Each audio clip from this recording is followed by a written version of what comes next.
குவைத்தில் உள்ள அமெரிக்க விமானப்படை தளத்தின் மீது ஈரான் ஏவுகணை தாக்குதல் நடத்தியதை அடுத்து அமெரிக்க போர் விமானம் ஒன்று விபத்துக்குள்ளாகியுள்ளது.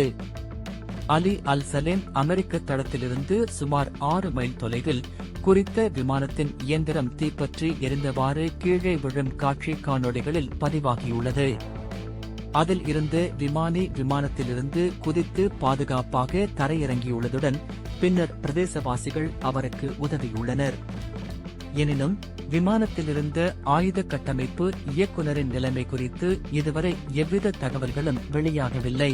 இந்த விமானம் விபத்துக்குள்ளானமைக்கான காரணம் ஈரானிய ஏவுகணை தாக்குதலா அல்லது இயந்திர கோளாறா என்பது இதுவரை கண்டறியப்படவில்லை என தெரிவிக்கப்படுகிறது.